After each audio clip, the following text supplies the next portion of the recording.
ओम शांति। किसी ने क्वेश्चन पूछा है कि आई डोंट नो, आपने नाम नहीं लिखा है, आप सिस्टर है या ब्रदर है, आपने शरीर का इंट्रोडक्शन नहीं दिया है। लेकिन आपने पूछा, बेसिकली ये आपने मेंशन किया है कि जब से आपने कोर्स किया है और आपको पता चला है कि विनाश होने वाला है, और कोर्स के निमित्त जो आप बने, वो आपके बड़े भाई बने, उनका रोड एक्सीडेंट में शरीर छूट गया, तो उसी के दुख के कारण फिर आपके पेरेंट्स ने और आपकी माँ ने और आपने कोर्स किया, और तब पता चला कि विनाश होने वाला है। तो जब से आपको ये पता चला है कि विनाश होने वाला है, तब से आप कहते हो कि उमंग उत्साह कुछ भी नहीं रह गया है। कुछ भी कार्य करने के पहले यही स्मृति बार बार आती है कि जब विनाश ही होने वाला है और इतने ही साल हो गए हैं इतना ज्ञान में आने के बाद, तो एक तरह से किसी भी चीज में इंटरेस्ट नहीं आ रहा है। वैराग्य सा है ये, या ये डिप्रेशन है। और आप काफी अच्छा काम भी करते हो। आप कई सारे मीडिया से जुड़े हो, आई थिंक आप मीडिया में हो, तो आपको काफी लोगों के साथ मिलना जुलना होता है, बड़े बड़े प्रोजेक्ट वगैरह रहते हैं। तो उसमें भी आप कंपटीशन देखते हो, तो वहां पर भी आपको वैराग सा रहता है, मतलब कुछ करने में मन नहीं रहता। और ऐसा लगता है कि जब विनाश ही होना है तो फिर ये सब क्या करना। पहले आप काफी अच्छा काम करते थे, आपके काम की काफी डिमांड थी, लोग आ, मतलब अच्छा समझते थे, उस काम से खुश थे। लेकिन अभी जैसे उमंग उत्साह नहीं है, जब तक थोड़ी बहुत कोई सेवा रहती है बाबा की, तो आपको उमंग उत्साह आता है, और फिर आप आ, उसके बाद फिर डल हो जाते हो। तो अ, अभी आपसे कई लोग चाहते हैं कि आप अपने काम को फिर से उमंग उत्साह से करो, बट आपको लगता है कि संसार जब खत्म होने वाला है तो उसको इसको क्या देखना, क्या करना। तो एक तरह से जितना बचा हुआ जीवन है, आप काफी लो फेज से गुजार रहे हो। उमंग उत्साह की बहुत बड़ी कमी, और किसी भी चीज में कोई एक्साइटमेंट नहीं है, और जो कुछ कर सकते थे बाबा ने जो विशेषता दी, वो भी बहुत अच्छे से इस्तेमाल नहीं कर पा रहे हो। तो आपका क्वेश्चन है कि ये डिप्रेशन है या ये वैराग्य है। तो देखिए, हम अगर अपने अनुभव से, इस कैरेक्टर के अनुभव से बताएं, तो बिल्कुल ठीक बात है कि जब से कोर्स किया था इस कैरेक्टर ने भी, तो इसको भी विनाश का नाम सुन के बड़ी खुशी हुई थी। क्योंकि लौकिक में जब परिस्थितियां बहुत ज्यादा परेशान कर रही थी मन को, तो लगता था कि इससे तो अच्छा ये रोल, उस वक्त तो रोल और ड्रामा इतना अच्छे से नहीं पता था। ड्रामा शब्द बाबा की मुरली में सुनते थे, लेकिन ड्रामा बस ऐसे ही था कि हाँ ड्रामा है, लेकिन कोई उसकी यथार्थ मीनिंग और गहराई से उसकी मीनिंग या प्रैक्टिकल जीवन में उसका यूज नहीं पता था। तो इसको भी विनाश सुनकर बड़ा अच्छा लगता था। और अक्सर करके सारे लोगों के साथ इसका भी मिलना जुलना जो होता था, सबको यही कहती रहती थी, क्या करना है, घर बनवा रहे हो, क्यों खरीद रहे हो, क्यों ये सब कुछ कर रहे हो, सब विनाश होना है, विनाश होना है, पूरे टाइम यही बोलते रहते थे और यही सोचते रहते थे। और हमें लगता है कि बाबा के ज्यादातर बच्चे यही पूरे टाइम सोचते रहते हैं। तो ये जो विनाश होना है, इसकी बात से जो वैराग्य आया पिछले 6-7 सालों में, उससे एक चीज तो हुई अच्छी, कि एकांत में चले गए, एकाग्र हो गए, और सारी माया, जो बाहरी माया की चंचलता है, मन की जो चंचलता है, उसमें काफी संयम आ गया, काफी कंट्रोल हो गया। और अंतर्मुखी होकर जब अपने पुरुषार्थ को करते रहे, तो ज्ञान स्पष्ट धीरे धीरे और होता गया। लेकिन एक बात हम कहेंगे कि विनाश होना है ये सुनकर उमंग उत्साह नहीं खोया था। अगर हम ये कहें कि विनाश होना है तो मेरा उमंग उत्साह खो गया, ये कहना मेरे लिए ठीक नहीं है। हाँ, आपकी और हमारे कैरेक्टर में ये अंतर है कि इसके कैरेक्टर में बाबा के ज्ञान में आने के बाद नौकरी वगैरह इसने छोड़ दी थी बाबा ने। लौकिक में ऐसे रोल हुआ कि नौकरी ज्यादा नहीं करवाई। आपको नौकरी या जो भी आप काम कर रहे हो आपको करना पड़ रहा है, तो आपके पास में है, तो शायद आपको लगता है कि उसमें उमंग उत्साह नहीं है क्योंकि विनाश होना है। लेकिन इसको उमंग उत्साह तो रहता था, उमंग उत्साह पुरुषार्थ का बहुत रहता था। बाबा की सेवा का बहुत रहता था, ज्ञान का बहुत उमंग उत्साह रहता था। बाकी बाकी जो रिश्तेदारी है, समाज है, और जो चकाचौंध का जो जीवन है, उससे काफी वैराग आ गया, माना डिटैचमेंट हो गई थी। तो ये विनाश विनाश की बात से कैरेक्टर के अंदर एक ज्ञान की जब ये क्लैरिटी आई पिछले कुछ महीनों के अंदर, कि ड्रामा क्या है, ड्रामा में विनाश क्या होता है। आप शायद मुरली की क्लास रेगुलर नहीं करते हो, अदरवाइज आप ये क्वेश्चन नहीं पूछते कि विनाश होना है मतलब विनाश कहीं बाहर होना है। अगर आप डेली मुरली की क्लास कर रहे होते तो आपको पता होता कि विनाश बाहर नहीं है, विनाश हमारे अंदर है। जो लोग डेली नहीं सुनते उनको हम जनरली क्वेश्चंस के आंसर देने से ट्राई करते हैं कि ना दें, क्योंकि आंसर्स बाबा ऑलरेडी मुरलियों में देता रहता है। और जो नहीं सुन रहे हैं तो फिर उसमें हम कुछ नहीं कर सकते, क्योंकि आपको अगर आंसर्स चाहिए तो बाबा की मुरली सुनिए, नहीं चाहिए तो कोई बात नहीं। लेकिन आपका ये क्वेश्चन इसलिए लिया है क्योंकि ये बहुत इंपॉर्टेंट है सारे ब्राह्मण्स और बीकेस को जानना, कि जो विनाश शब्द है उससे डरता कौन है, और उससे उमंग उत्साह खत्म किसका होता है। जो सोल कॉन्शियस की प्रैक्टिस नहीं कर रहे हैं, जो रोल कॉन्शियस हैं, जिनको आ, इन बातों से आ, दुख होता है, या कह लीजिए कि मजा नहीं आ रहा होता है कि ये सब खत्म हो जाएगी दुनिया, उनको, रोल कॉन्शियस वालों को विनाश से डर लगता है। अगर आपने ड्रामा को यथार्थ समझा है और आप सोल कॉन्शियस की प्रैक्टिस कर रहे हैं, तो आपको ये समझ आ जाएगा कि एक सोल के लिए, आत्मा के लिए विनाश शब्द नहीं है। ये विनाश सोल कॉन्शियस स्थिति वालों के लिए नहीं है, क्योंकि बाहर जो निमित्त टूट तोड़ा फोड़ी नेचुरल कैलेमिटी डिजास्टर दिख रहे हैं, वो एक्चुअली में हम लोग ऑलरेडी इसके ऊपर बहुत क्लासेस कर ही रहे हैं कि ये एक मूवी चल रही है। संसार का ड्रामा एक सच में एक नाटक है, एक लाइट का शो है। जैसे टेलीविजन पे लाइट, आप कोई मूवी देखते हो तो उसमें प्रोजेक्टर एक लाइट फेंकता है और उस लाइट में ही सब रंग रूप, मोशंस, मूवमेंट और लोगों की आवाज और सब कुछ दिखती है, कहानी। तो जब आप अपने को ये समझते हो कि जो मूवी में एक्टिंग हो रही है, जो एक्टर्स हैं वो मैं हूँ, और वो आप उसमें इतना डूब जाते हो कि वो एक्टिंग करते समय आप ये समझते हो कि मैं कर रहा हूँ, मेरे पर उसका असर पड़ रहा है, तो आपको उसके परिस्थितियों का आप पर प्रभाव पड़ता है। आप में उसमें जब भी दुख का पार्ट आएगा कैरेक्टर को, तो कैरेक्टर में डूबा हुआ पूरा ये समझेगा मेरे साथ हो रहा है। बाहर कुछ भी तोड़ा फोड़ी, नेचुरल डिजास्टर या बॉम्ब ब्लास्ट या ये सब लड़ाई दंगे दिखाए जाएंगे, तो जो कैरेक्टर में डूबा उसको फेस कर रहा है उसको लगेगा मेरे साथ हो रहा है।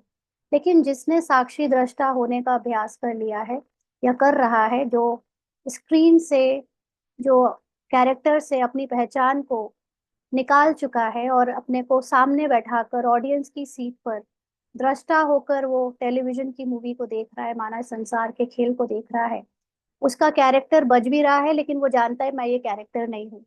जो इतना डिटैच हो चुका है उसके लिए ये ड्रामा में जो विनाश निमित्त बन रहा है, उसके लिए वो विनाश नहीं है। क्योंकि आत्मा ना कभी मरती है, ना आत्मा कभी सफरिंग से गुजरती है। आत्मा पर पांच तत्वों का या पांच तत्वों के डिजास्टर का कोई फर्क नहीं पड़ता। आपको अपने उस आत्मा के स्थिति में स्थित होने का अभ्यास करना चाहिए। रही उमंग उत्साह की बात, बाहर के लोगों के साथ उठने बैठने और मिलने जुलने में उमंग उत्साह की बात, तो कोई बात नहीं, अच्छा है। इस समय वैसे भी तपस्या की जरूरत है। अपने आप को ये अंतर्मुखी होकर, एकाग्र होकर पहले ज्ञान समझाएं। क्योंकि अगर मैं अपने एक्सपीरियंस से बोलूं तो इस ड्रामा के ज्ञान को यथार्थ समझने के पहले इसको भी ये था कि चलो कुछ साल रह गए, कुछ सालों का जीवन किसी तरह काट लेंगे, हो जाएगा। तो ये सबको भी कहती थी अरे क्या शादी करना है उनकी, या अगर परिवार में कोई का है तो किसी का रिश्ता आ रहा है या किसी की बात चल रही है, तो यही संकल्प उठाती थी कि ना हो, ये लोग कहाँ जा रहे हैं, विकारों में डूब रहे हैं, है ना। तो उनके लिए एक अपने मन में ऐसा भाव रखना था कि इन लोगों का क्या, इन सब विकारों में ना जाए, या इतना क्या नौकरी, इतना क्या पैसा, ये सब देखना एक दिन मिट्टी में मिल जाना है। और जिनको बीमारी बीमारी हो जाती थी तो ये लगता था कि अब समझ में आएगा, अब ज्ञान में आएंगे। ऐसे ऐसे ऐसे भाव आते थे। बट जैसे जैसे यथार्थ रूप से ड्रामा को जाना, आत्मा की सत्य स्मृति को जानकर उसका अनुभव किया, जैसे कि आज की साकार मुरली में भी बाबा ने कहा कि जिसने आत्मा को जाना है वही बाबा को जान सकता है। तो आत्मा मतलब मैं, जिसने खुद को जाना है उस वही बाबा को जान सकता है। तो मैं मतलब रूपाली नहीं, मैं मतलब बीके रूपाली नहीं, मैं मतलब ये शरीरधारी नहीं, शरीर का मन नहीं, शरीर का बुद्धि नहीं, शरीर के संस्कार नहीं, शरीर के कर्म नहीं, शरीर की आवाज नहीं, शरीर की विशेषता या शरीर के गुण नहीं, शरीर की फीलिंग नहीं या इमोशंस नहीं, बल्कि मैं इन सब से परत, सबकी परत उतारने के बाद जो बचती हूँ वो मैं, जो कि एक्चुअली में दिखने में आती ही नहीं, है ना। तो जब आपको वो पता चलता है, उसका अनुभव हो जाता है, तब आपको ये भी समझ में आ जाता है कि ये पूरा 84 जन्म, जिसको हम ये समझते हैं कि मुझ आत्मा ने एक शरीर से निकल के दूसरे में लिया, दूसरे से तीसरे में गई, तीसरे से चौथे, और ऐसे 84 जन्म लिए। तब आपको ये समझ, जब आपको आत्मा का अनुभव हो जाता है तब आपको समझ में आता है आप कहीं नहीं गए, आपने कोई जन्म नहीं लिए हैं। जन्म लेना और जन्म से निकलना ये कोई रियलिटी में नहीं हो रहा है। ये एक बनी बनाई टीवी के स्क्रीन पर 5000 साल की फिल्म रिकॉर्डेड है, और उसमें 84 पार्ट है। वो 84 पार्ट की टेलीविजन पर मैं मूवी देख रही हूँ, या ये कह लीजिए मैं 84 मूवीज का एक जैसे आजकल यूट्यूब में या कोई भी नेटफ्लिक्स में या किसी में भी बहुत सारी मूवीज पड़ी होती हैं, है ना। मान लीजिए वो सारी मूवीज मेरी हैं, मैंने ही सब में एक्टिंग करी है, मुझे ऐसा लगता है, मतलब उसमें जो हीरो है, उसमें जो एक्टर मेन है, मुख्य एक्टर, वो मैं हूँ, मैंने प्ले किया है। लेकिन मैं, वो मूवी रिकॉर्ड होने के बाद जब रिलीज हो जाती है, पूरी उसकी एडिटिंग वेडिटिंग सब खत्म होने के बाद, जो मूवी वो कंप्लीट होने के बाद देखी जाती है, तो वो एक्टर की को जान देने वाली, जो एक्टिंग करने वाली, वो मैं हूँ। अब मैं सारी मूवीज को देख रही हूँ। तो अब कोई कहे कि इस जन्म से मैं निकल कर दूसरे में, यानी इस मूवी से निकल कर मैं दूसरी मूवी में गई, दूसरी मूवी में मैंने जो कर्म किए उसके फल के रूप में मुझे तीसरी मूवी में फल मिला, या चौथी में मिला, या 10वीं में मिला। This is not right, it can't be work like that. ये अभी जो हम लोग अपने ज्ञान में लॉ ऑफ कर्मा लाते थे, ये तब तक है जब तक हम एक कैरेक्टर कॉन्शियस होकर अपने अंदर आत्मा देखते थे। बट जब आप सोल कॉन्शियस होकर बाहर एक्टिंग देखते हो तो आपको समझ में आता है कि आत्मा तो सिर्फ साक्षी दृष्टा है, वो सिर्फ देख रही है। और वो ये देख रही है कि बाबा के अनुसार, बाबा के ज्ञान के अनुसार, हमारे 84 जन्म माने हमारी 84 मूवीज चली हैं, और सब में अलग अलग हमने कैरेक्टर प्ले किए हैं। लेकिन वो ऑलरेडी रिकॉर्डेड कैरेक्टर है, पहले से ड्रामा में नूंद है। उसको हमने ना डिसाइड किया था, ना हम उसको बदल सकते हैं, ना ही उनके कर्मों का फल हम पर प्रभाव छोड़ सकता है, अगर मैं उससे अपनी पहचान हटा दूं तो। क्योंकि ड्रामा में अगर एक कैरेक्टर के द्वारा पाप कराया गया, तो वो भी ड्रामा ने कराया, मैंने चूज थोड़ी किया। मुझे ये रूपाली होना, एक रूपाली को अपने माँ बाप मिलना, रूपाली को ब्रह्मा कुमारी बनना, या रूपाली की पढ़ाई, या रूपाली में जो गुण या विशेषता है, या रूपाली में जो कमियां हैं, ये मैंने चूज थोड़ी किए। किसी ने चूज किए आप में से? आपका नाम तक तो आपने चूज नहीं किया, आपके मदर फादर तक को तो आपने चूज नहीं किया, आपकी फैमिली तक को तो आपने चूज नहीं किया, आपके नेचर को, कैरेक्टर के नेचर को तो आपने चूज नहीं किया, आपकी परिस्थितियों को तो आप चूज नहीं करते हो। तो फिर कैसे हम ये कह दें कि हमने किया, हमने, हमारे कर्मों के फल हमको मिल रहे हैं ना। तो ये बनी बनाई स्क्रिप्ट के अकॉर्डिंग सबको प्ले कराया गया है, कठपुतली की तरह नचाया गया है। हमारा अब ज्ञान में आने के बाद जो लक्ष्य है वो है बाप समान बनना, निराकारी स्थिति जो भगवान की है, उस निराकार रूप में टिककर अपनी कैरेक्टर की मूवीज को साक्षी होकर देखना। तो जब आप ज्ञान को यथार्थ रूप से सीरियसली पढ़ते हो ना, जैसे आपने जैसे बोला, मैं आपकी क्लास कभी कभी सुन लेती हूँ, कभी कभी, कभी कभी कर लेती हूँ, तो आप अधूरा ज्ञान लेकर कभी कभी वाला करते हो, तो फिर अ, अभी तो ये क्वेश्चन ले लिया है, लेकिन ऐसे लेने का कोई फायदा नहीं ना। अगर आपको लगता है कि आपको यहाँ से कुछ मिल रहा है, बाबा से कोई पर्सनली रूपाली तो ज्ञान सुना नहीं रही है, बाबा का ज्ञान है, गहराई से ज्ञान, बाबा निमित्त बनकर किसी को रख के सामने सुनवा रहा है, तो आपको पढ़ाई में इंटरेस्ट होना चाहिए। और उसी पढ़ाई से योग अच्छा लगेगा, योग अच्छा लगेगा तो धारणा सही होगी, धारणा अच्छी होगी तो आपकी चाल चलन में उमंग उत्साह दिखेगा, हर्षित मुक्ता दिखेगी, आपके अपने आप सेवा होगी। फिर आपको ये स्थूल सेवा के लिए भागने की जरूरत नहीं है, मीटिंग करना, ये करना, वो करना, मीडिया का बाहर बाहर, ये सेवा सेवा नहीं कहलाती, ये स्थूल सेवा है। बाबा ने आज साकार मुरली में साफ साफ कह दिया है कि स्थूल सेवा ठीक है, उससे भी दुआ मिल जाती है, लेकिन जब तक आप में दैवी गुण धारण नहीं हुए हैं, जब तक आप में सूक्ष्म ज्ञान की समझ नहीं आई है, जब तक आप अंतर्मुखी एकाग्र होकर अपनी आत्मा पर संपन्न संपूर्ण स्थिति में पहुंचे नहीं हो, तब तक असली सेवा नहीं हो रही है। तो जिन जिन को बाहरी रूप की सेवा की आदत पड़ चुकी है, नाम मान शान के लिए या भटकने के लिए, या आ, बाहर के कर्मों से स्थूल सेवा से खुशी मिलती है, वो अल्पकाल की है। अभी हमारा आखिरी का पुरुषार्थ जो आखिरी उनके लिए बोला जा रहा है, क्योंकि जो हमने मसाकार मुरली में आजकल डिस्कस कर रहे हैं कि जो डोर्स खुलते हैं, वो अलग अलग डोर अलग अलग आत्मिक स्थिति पर खुलेगा। जिसकी जितनी आत्मिक स्थिति बनेगी उसके लिए वो वाला डोर खुलेगा। जिसकी संपूर्ण आत्मिक आत्मिक स्थिति बाप समान बन चुकी होगी, वो सतयुग का बिल्कुल फर्स्ट रोल, एकदम सतो प्रधान रोल पे प्ले होगा। तो इसका मतलब हम कोई भविष्य की बात नहीं कर रहे हैं, हम इसकी बात नहीं कर रहे कि भविष्य में कोई सतयुग के देवी देवता बनेंगे हम, लेकिन हम अभी प्रेजेंट की बात कर रहे हैं। मैं अपने एक्सपीरियंस से आपको बता सकती हूँ कि जब से आत्मिक स्थिति का अनुभव हुआ है, एक्चुअली आत्मा होना जानना एक अलग चीज है, और एक एक्चुअली में आत्मा का अनुभव होना, शरीर से मन से अपनी दूरी और अपने को न्यारा करके देख पाना, ये अनुभव आपको यथार्थ योग और यथार्थ धारणा करवाता है। तो पहले जैसे हमने बताया कि विनाश विनाश करके औरों को डराते थे, खुद भी वैराग्य लाते थे, लेकिन अभी समझ में आया ज्ञान से कि जो ये हम ड्रामा कहते हैं, ये ड्रामा ऐसे ही ड्रामा नहीं है, ये एक्चुअली में खेल चल रहा है। पार्ट में इसको लौकिक फैमिली मिली है जो, या गृहस्थी फैमिली मिली है, ये सब सच में नाटक कर रहे हैं। पति होने का नाटक, बेटे होने का नाटक, माँ बहन सास ससुर होने का नाटक, रिश्तेदार होने का नाटक।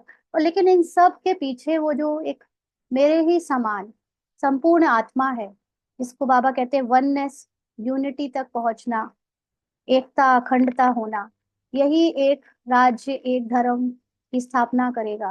तो एक राज्य एक धर्म की स्थापना कोई फिजिकल भारत की बात नहीं है, वो भी ठीक है, लेकिन वो स्थूल पुरुषार्थियों के लिए, सूक्ष्म पुरुषार्थी के लिए एक राज्य एक धर्म यहाँ आना है ना। आज ही कोई किसी में परिवार के किसी ने बोला कि देखो यूनिटी से चलते हैं तो सब कुछ कितना अच्छा अच्छा होता है।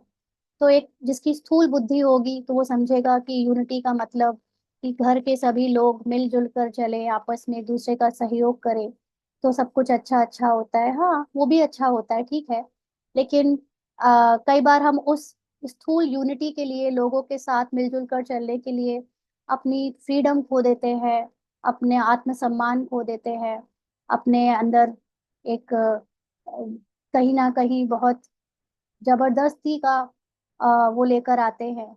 असली यूनिटी का मतलब तो होता है जब मैं सबके अंदर एक आत्मा देखूं, सबको उस संपूर्ण आत्मा में देखूं जो मैं हूँ, मुझे सब में मैं ही दिखूं।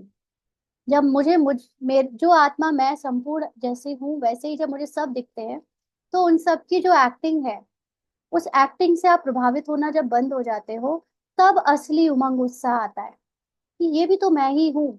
वो जो गुस्सा कर रहा है वो भी तो मेरा ही स्वरूप है, वो जो लालच कर रहा है वो भी तो मेरा ही स्वरूप है, वो जो कामुकता दिखा रहा है वो भी तो मेरा ही स्वरूप है, जो बेईमानी कर रहा है वो भी तो मेरा ही स्वरूप है। अगर मुझे किसी की बुराई कमजोरी दिख रही है तो कहीं ना कहीं उसका ज्ञान अगर मेरे अंदर है तो वो कभी ना कभी मैंने यूज किया है। भले बीके ब्राह्मण बनने के बाद छोड़ दिया होगा, कम कर दिया होगा, टेंशन रखा है, लेकिन इस जन्म में या किसी ना किसी रोल में हमारा ये आत्मा के अंदर ऑलरेडी सारे संस्कार है, अच्छाइयों के भी और सारी बुराइयों के भी। तो अगर मुझे संसार की बुराई दिख रही है तो मुझे किसी और की बुराई नहीं, मुझे मेरे अंदर का संस्कार ही दिख रहा है। अगर मुझे किसी की अच्छाई दिख रही है तो किसी और की अच्छाई नहीं, मुझे मेरे अंदर के ही संस्कार दिख रहे हैं। तो कोई और है कहाँ, मैं ही मैं हूँ, सब जगह मैं हूँ। जब ये भाव आप में आ जाता है तो आप एक्चुअली सबको सम्मान दे पाते हो, सबके साथ मिलजुल कर चल पाते हो, सबके साथ स्नेह से रह पाते हो, क्योंकि यूनिटी हो गई। अब कोई और है ही नहीं, कैरेक्टर को देखना ही नहीं है, कैरेक्टर से अलग सबकी संपूर्णता को देखना है, अपनी संपूर्णता में टिकना है ना। तो जब आपको ये समझ, ये ज्ञान प्रत्यक्ष हो जाता है तो साक्षात्कार आपको अपने अंदर होता है सतयुग का, सतो प्रधान स्थिति का। तो विनाश कोई बाहर नहीं होना है, विनाश हमारे ही अंदर के कलयुगी सतो प्रधान और सॉरी कलयुगी तमो और तमो प्रधान संस्कारों का होना है। तो क्योंकि आत्मा के ही अंदर तमो भी है, रजो भी है, सतो भी है, अब समय आ गया है तमो का, रजो का समाप्त होने का, विनाश होने का। तो जो मेरे अंदर 18 अक्षौड़ी सेना के थॉट्स और संस्कार हैं तमो रजो के, अब उनका मर्ज होने का टाइम आ गया है।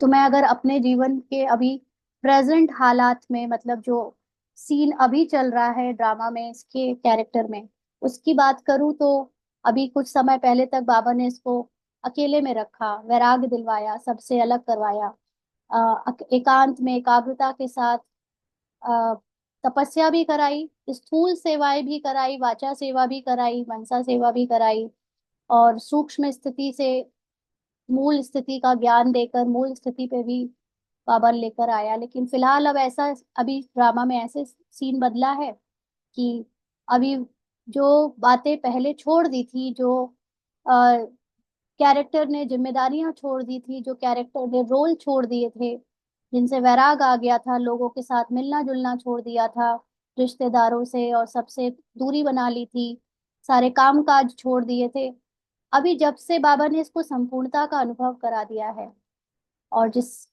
कहना चाहिए कि सतो प्रधान स्क्रिप्ट को अभी इमर्ज करा रहा है ये ड्रामा, लेकिन साथ साथ अभी उसको वो पुराने पेपर, मतलब पेपर नहीं है, पुराने सीन, पुरानी परिस्थितियां वापस दे रहा है। मतलब जो जिन चीजों को पहले कभी ये छोड़ना चाहा था, छोड़ दिया था ये सोच के कि ये गेम एंड हो गया, अभी वो वापस आ गया है। सारी चीजें आती जा रही है, रिश्तेदारियां, लौकिक की जिम्मेदारियां, लोगों के साथ कैरेक्टर में जो कुछ भी पहले छोड़ चुके थे वो सब। तो अभी बाबा से इसको यही प्रश्न होता है, बाबा अब जब सब कुछ पूरा वैराग्य दिला दिया, अब क्यों ड्रामा में ये सीन दोबारा में भेज रहे हो? अब क्यों करना? अभी तो ये सोचा था कि दादियों की तरह, ब्रह्मा बाबा की तरह बस संपूर्णता की तपस्या करके शरीर छोड़ देंगे, सब कुछ छोड़ चुके हैं, तो अब क्यों? है ना। तो सेवा में भी जब मूल स्थिति की सेवा करवा दी, करवाई है, जब से शुरू की है, तब से बाहरी वाचा सेवा या स्थूल सेवा में भी इंटरेस्ट कम होता गया है। तो अभी तो लगता है बस बैठे रहो और बस शरीर छोड़ने तक। लेकिन अभी तो जैसे बाबा को ऐसे मंजूर नहीं है, ड्रामा में है नहीं अभी ऐसा, तो क्या चाहते हो? तब बाबा ने देखा, तब ड्रामा ने दिखा, मतलब बाबा ने ड्रामा में दिखाया कि अभी जो चीजें छुड़वाई थी, अब बाबा वो वापस दे रहा है, चलो अब इन सबको संभाल के दिखाओ अपनी आत्मिक स्थिति से। जो जो बातें तुमने पहले देह भान में संभाली थी, अब तुम उनको आत्मिक स्थिति से संभालो। है ना। तो जैसे मैं अभी प्रेजेंट में बात करूँ तो अभी मैं अपने मदर के घर में थी, अपनी मैटरनल हाउस में थी। अभी मैं अपने यहाँ पर कुछ सालों के बाद जैसे इधर आई हूँ वापस, युगल के पास, युगल के साथ में। तो यहाँ पर पहले जैसे इसका बिहेवियर था, कैरेक्टर रूपाली का, बड़ा डोमिनेटिंग सा, बात बात में गुस्सा आ जाना, बात बात में अपनी चलाना, या चीजों पे बहुत रिएक्ट करना, ऐसे करके। तो अभी जैसे ये सारी चीजें कई सालों से छुड़वा के रखा हुआ था, अभी बाबा ने वापस इस सीन में भेजा। तो जैसे आज ही मॉर्निंग में यहाँ पर सब कुछ ट्रांसफर हुआ है, सब आए हैं। तो अचानक से वो पुराना संस्कार फिर से इमर्ज होता हुआ देखकर घबरा गए। लगा कि ये क्या हो रहा है, अभी तो मैंने सब कुछ सोचा था कि चेंज हो चुका है, लेकिन अब बाबा कहता है अभी इसको आत्मिक स्थिति से क्रॉस करो। है ना, एक बात होती है कि चीजें छोड़कर अलग होकर उसको वो करना कि हाँ, मैंने अब मुझे किसी से मतलब नहीं, साधुओं की तरह सन्यासियों की तरह वैराग्य कर देना। लेकिन जब आपको गृहस्थी का पार्ट मिला है तो आपको कुछ समय का वैराग्य, कुछ समय के स्पेस के बाद जब आपको बाबा ने बाप समान स्थिति का अनुभव कराया है, तो उस स्थिति को अभी बढ़ाओ, उससे सेवा करो। माना अभी कैरेक्टर में जो दूसरे आत्माओं के लिए जो भी बाबा को सेवा करानी है उसको अपनी आत्मिक स्थिति से करो, उमंग उत्साह से करो। है ना, तो इसलिए ये कहना कि विनाश कहीं बाहर होना है, इट्स नॉट राइट। अभी भले ही नाम में म्यांमार था, थाईलैंड था, बैंकॉक था, या नाम में यूक्रेन रशिया है या सीरिया है, ये सारे देश हम तो कभी नहीं गए फिजिकली। फिजिकली ये मन तो कभी नहीं गया वहां पर, मन मतलब शरीर के साथ। है ना, ये तो बस नाम सुना, न्यूज़पेपर में देखा, इंटरनेट पे देखा, या चलो थाईलैंड बैंकॉक गए भी, लेकिन अभी जो कुछ भी सुनने में आ रहा है वो तुम्हारे लिए क्या फर्क पड़ रहा है? तुम्हारे लिए उसका कहाँ विनाश का कोई इम्पैक्ट पड़ रहा है? जो आत्मा की स्थिति में स्थित है उसको ये सारी चीजें फेस नहीं करनी पड़ेंगी, उनके लिए विनाश नहीं होगा। बाबा ने पिछले कुछ दिनों की अव्यक्त मूल्यों में ये कवर भी किया है। अब जो आप लोग अव्यक्त मूल्य नहीं पढ़ रहे हो, नहीं सुन रहे हो, तो उसमें हम क्या कर सकते हैं ना। आप लोगों को इंटरेस्ट उसी में आता है, स्थूल सेवा में, स्थूल सेंटर की ज्ञान में, तो इसमें हम कुछ नहीं कर सकते, क्योंकि बाबा तो सूक्ष्म में ले जाने के लिए ऑलरेडी सेवा करा रहा है। और जो लोग रेगुलरली सुन रहे हैं उनकी स्थिति सूक्ष्म बनती जा रही है, उनके अंदर सूक्ष्म ज्ञान से सूक्ष्म धारणा होती जा रही है, परिवर्तन होता जा रहा है, सेवाएं होती जा रही है, और उनका उमंग उत्साह। हमारे पास बहुत सारे आप में से ही लोग कॉल करके बताते हो, यहाँ पर एक्सपीरियंस भी बताते हो कि पहले ब्राह्मण जीवन में 20 साल 30 साल से चल रहे, बट ऐसे डिप्रेशन जैसी हालत हो गई थी, कोई खुशी नहीं रह गई थी, और कुछ ज्ञान से कोई परिवर्तन नहीं हो रहा था। सोच सोच के पश्चाताप और गिल्ट में डूबे जा रहे थे। लेकिन जब से ये सूक्ष्म ज्ञान में ड्रामा का यथार्थ मतलब समझ आया है, आत्मा का परमात्मा का समझ आया है, तब से एक्चुअली समझ आया कि अब क्या करना है ना। अब एक्चुअली उमंग उत्साह और खुशी लौट आई है। जैसे कल भी बाबा ने कहा कि ये मत कहना कि अभी तक ये ज्ञान क्यों नहीं समझाया, अब क्यों समझा रहे हो। जब जिसका समय आना है तब वो पाठ खुलेगा, तब वो ज्ञान बाबा की तरफ से किसी से भी निमित्त बनाकर सुनवाया जाएगा। तो अब जो ज्ञान मिला है उसका टाइम अभी ही आना था। तो इससे बेटर कि हम कभी कभी सुने जब हमारा मन करे, और हम रहे स्थूल में ही। अगर आप सच में चाहते हो कि आपको यथार्थ समझ में आए विनाश क्या है, तो रेगुलरली बाबा की क्लासेस करिए और उसमें सूक्ष्म बातें समझें। जो लोग सूक्ष्म में जा रहे हैं उनके लिए ना तो बाहर का विनाश है, ना ही उनके लिए कोई दुखी होने की बात है, उनके लिए तो खुशी खुशी है, कल्याण ही कल्याण है, और उनको बहुत उमंग उत्साह है, क्योंकि अब एक्चुअली में खेल खेलना आ गया है ना। हम हर बार कहते हैं कि खेल खेलना आ जाए तो मजा आ जाएगा, और जीवन मुक्ति का अनुभव इस ज्ञान से ही हो सकता है। जो ज्ञान में कमजोर रह जाएगा वो जीवन मुक्ति का अनुभव नहीं कर पाएगा। ज्ञान यथार्थ रूप से समझना बहुत जरूरी है। ठीक है जी। अभी आप में से किसी को क्वेश्चंस हैं तो आप लोग पूछ लीजिए, क्योंकि अब टाइम थोड़ा ही बचा है, तो आप लोग अनम्यूट कर सकते हैं। हाँ जी, किसी को क्वेश्चन पूछना है तो अनम्यूट करके पूछे। जी दीपा सिस्टर। दीदी, जैसे अभी आपने बताया ना कि घबरा। आपकी आवाज नहीं आ रही।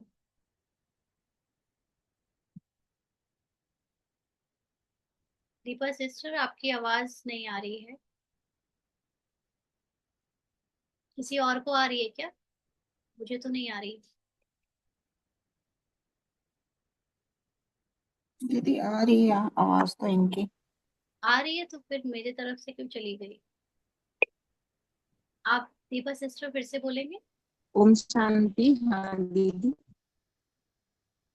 जी। जैसे अभी आपने बताया ना कि कोई पुराना से लौट आता है संस्कार तो घबराहट से हो जाती है। हम्म। तो उससे अलग होने में थोड़ी सी मेहनत लगती है कि ये मैं नहीं हूं करके। थोड़ा सा ऐसे ऐसे लगता है पुलिंग जो है वो हो रहा है पूरा कंप्लीटली वहां से कि ये मैं हूं ही नहीं, ये ड्रामा है, ये मैंने बनाया था। थोड़ी घबराहट दीदी हो रही थी। नहीं, घबराहट भी ये एक्चुअली घबराहट आना भी मैं संस्कार है ना। ये घबराहट होना भी ये माया की चाल है। तो या तो आपको इतनी हैबिट हो गई हो कि आप जब आपके द्वारा वो एक्शन या माइंड में जब वो बात आ रही है जिससे आपको अनइजीनेस हो रहा है, थोड़ा अनकंफर्टेबल हो रहे हो या घबराहट को आप पकड़ पा रहे हो, तो या तो तुरंत ठीक करो कि ये माइंड तुम चालाकी मत चलो, मुझे कोई घबराहट नहीं हो रही, मैं जानती हूँ मैं सतो प्रधान आत्मा हूँ और मैं ये कैरेक्टर में जो भी कमजोरी तुम दिखा रही हो वो राइट नहीं है ना। या तो आप काम करते चलते फिरते इसको ठीक कर लो, या आप अलग से 2 मिनट निकाल कर बैठ कर उसको ठीक करो ना। आज जैसे कुछ कुछ बातों पे ऐसे हुआ तो ये लग रहा था कि ठीक है, थोड़ा 2 मिनट के लिए बैठेंगे ना सब ठीक हो जाएगा। ऑल्दो बैठने की जरूरत नहीं पड़ी, काम करते ही सब ठीक हो गया, उसी वक्त ही ये चिंतन चलता रहा और सब ठीक हो गया। लेकिन यस, आ, आपको टाइम निकाल कर एकाग्र होकर एकांत में समय गुजार कर बाबा की ज्ञान का रिवीजन जरूर करना पड़ेगा, ड्रामा का खास रिवीजन करना पड़ेगा। और उससे भी ज्यादा जरूरी है कि अपने आत्मा की संपूर्णता पर जो निश्चय है, वो निश्चय अगर आपका अभी तक नहीं बैठा है तो फिर अभी भी आप अपनी कमजोरी, कैरेक्टर की कमजोरी में बह जाओगे और फिर बहुत मुश्किल होगा उससे बाहर निकलना, उसके गिल्ट और पश्चाताप से और डर से बाहर निकलना। तो पहले तो ये सतो प्रधान संपूर्ण आत्मा का ज्ञान पूरा लेकर उसमें स्थित होने का अभ्यास कंटिन्यू करो और फिर ड्रामा अप्लाई करो। ठीक है जी। श्वेता सिस्टर। जी जी। श्योर हाँ दीदी। जी। हेलो दीदी, मेरी आवाज आ रही है? हाँ जी। ओके। दीदी, एक चीज पे मैं पुरुषार्थ कर रही हूँ बहुत दिन से, लेकिन अभी भी वो उसकी स्थिति बहुत अच्छी नहीं है। लाइक कि जैसे आपसे जुड़ने के पहले भी ऐसे होता था कि मेरी पुरुषार्थ में एक दिन तो बहुत अच्छा जाता था, मतलब बाबा की याद में सब काम बहुत अच्छे से परफेक्टली हो जाते थे। लेकिन सेकेंड डे, मतलब 50-50% होता है ऐसा सेकेंड डे, कि जब कॉलेज में ऐसे डेडलाइंस का प्रेशर आया, वर्कलोड ज्यादा हुआ, तो बाकी सब लोग ऐसे बोलते रहते हैं ना, मतलब दोष देते रहते हैं कि एक एक फैकल्टी पे इतना इतना लोड है, ये है, चिल्लाते चीखते रहते हैं। तो वैसी मेरी भी हालत हो जाती है। अब मैं बाहर से तो वो नहीं बोलती हूँ, लेकिन अंदर मेरे चलता है। कल भी चला और मैंने बहुत कोशिश की इस चीज को कि मैं साक्षी होकर तो देख पा रही हूँ सारी चीज, लेकिन चेक एंड चेंज नहीं कर पा रही। मैं चेक कर रही हूँ, फिर दूसरे दिन मॉर्निंग उठती हूँ, फिर सब कुछ सही हो जाता है। अमृत वेला मैं बहुत जल्दी उठ जाती हूँ उस दिन, और उसके बाद से फिर पूरा दिन एनर्जेटिक होता है। तो this is again a stage, और मुझे कुछ इम्प्रूवमेंट करना अभी चाहिए आप इसमें। अपने अंदर क्रिएटर का पुरुषार्थ शुरू करो, है ना। अभी आप ओके। क्या कर रहे हो, आप परिस्थितियों से प्रभावित हो रहे हो, जबकि आप परिस्थितियों को प्रभावित करने वाले क्रिएटर हो। जैसे आप, और ओके। दूसरी चीज ये भी हो सकती है कि अभी आपने अपने आप को कुछ स्थूल धारणाओं के ऊपर निर्भर कर रखा है, आधारित कर रखा है। जैसे आपने कहा जब अमृत वेला सब कुछ अच्छा होता है तो पूरा दिन अच्छा जाता है, और नहीं। अगर अगर अमृत okay. वेला अच्छा ना हो पाए तो आप शायद आपकी स्थिति खराब होती होगी। नहीं नहीं दीदी, ऐसे नहीं है। मतलब दूसरे, जैसे एक दिन स्थिति बहुत खराब हुई तो ऑटोमेटिकली मैं चाहूं या नहीं चाहूं, तो आपने जैसे आपने बोला था, ये भी जो बोल ठीक रहे हो हो ना जाता आप, है। कि एक दिन और दूसरे दिन, ये किसकी क्रिएशन हाँ। है? ये दिन के बदलना और ये टाइम किसकी कॉन्शियसनेस में है, माइंड या आत्मा? माइंड। तो ये माइंड आपको धोखा दे रहा है ये बोल के कि एक दिन बहुत अच्छा जाता है दूसरा दिन खराब चला जाता है। आपको ये अभी तक जो कुछ बीता वो पास्ट है या प्रेजेंट है? दीदी पास्ट है, क्योंकि कल की बात थी और आज सब कुछ ठीक हो गया। तो 1 सेकंड मत पहले की जो बीता उसको बाबा ने याद करने को बोला है या फुल स्टॉप लगाने को बोला है? Full stop. पर दीदी आप, नेक्स्ट टाइम जब ये सिचुएशन आए तो मैं कैसे हैंडल बाबा ने करूं, फ्यूचर इसके में लिए रहने मैं को बोला है या पूछ रही थी। प्रेजेंट में रहने को बोला है? प्रेजेंट। तो आप अभी क्वेश्चन प्रेजेंट का पूछ रहे हो या फ्यूचर का? ओके। फ्यूचर कभी आएगा? दीदी ये फ्रीक्वेंटली मेरे साथ होता है, ये इवेंट, ये मतलब बार बार आपको, ये ये एग्जाम आता आपका एक है। संस्कार बन चुका है, इस संस्कार को जरा अटेंशन दो कि माइंड ओके। ये संस्कार पे जी रहा है कि ये एक अंदर से बिलीफ कह लो या अंदर से ये एक पैटर्न इसने माइंड ने क्रिएट कर लिया है कि ये इस बात पर विश्वास कर लिया है कि एक दिन अच्छा जाता है एक दिन नहीं, एक दिन अच्छा जाता है एक दिन नहीं। और आप कह रहे हो कि ये पैटर्न बहुत दिनों से रिपीट हो रहा है। तो हाँ इसको हाँ दीदी। इसको कहानी किसने बनाई, ये कहानी, ये पैटर्न की कहानी का रूप किसने दिया, आत्मा ने या माइंड ने? माइंड ने। तो आप माइंड हो या आत्मा हो? सोल। आप आत्मा हो ना। तो आपको माइंड के बातों में आना है या आपको अपना ट्रुथ देखना है? ट्रुथ देखना है दीदी। ट्रुथ मैं देख भी रही हूँ, कल भी देख रही थी, लेकिन मैं बहुत कोशिश करी थी कि मैं चेंज करूं, अपना जो मेन वर्क है उस पे फोकस करूं, बट वो हो ही नहीं रहा था फोकस। बस फोकस ये था कि हाँ मैं देख रही हूँ कि ठीक नहीं हो रहा है मेरे साथ। आप किस पे फोकस कर रहे थे, आप कर्म पे फोकस कर रहे थे या आत्मा पे फोकस कर रहे थे? दीदी मैंने ये देखा कि मुझे आत्मा के जो कैरेक्टर में ये सब चल रहा है, व्यर्थ विचार, नेगेटिव विचार, कमजोरी के विचार, ये ठीक नहीं चल रहे हैं। मुझे इसको चेंज करके वापस से जो किसने डिजायर्ड बोला, एक्शंस है, मतलब किसने वो बोला कि कंप्लीट व्यर्थ करना के है। विचारों को चेंज करो? दीदी चेक एंड चेंज के लिए बोला ना लेकिन वो चेक पुरुषार्थ में एंड कि चेंज चेक। कौन कर रहा है, आत्मा कर रही है या श्वेता कर रही है? आत्मा कर रही है दीदी। यही तो मतलब गलत करने फहमी है की आपकी, कोशिश कर रही यही तो गलत फहमी है। ये श्वेता का माइंड कर रहा है चेक और चेंज करने की कोशिश, जबकि श्वेता के माइंड में तो व्यर्थ के संकल्प आ रहे हैं। काम नहीं हो पा रहा है, कमजोरी है, एक दिन अच्छा जाता है एक दिन बुरा जाता है, ये श्वेता का माइंड क्रिएट कर रहा है।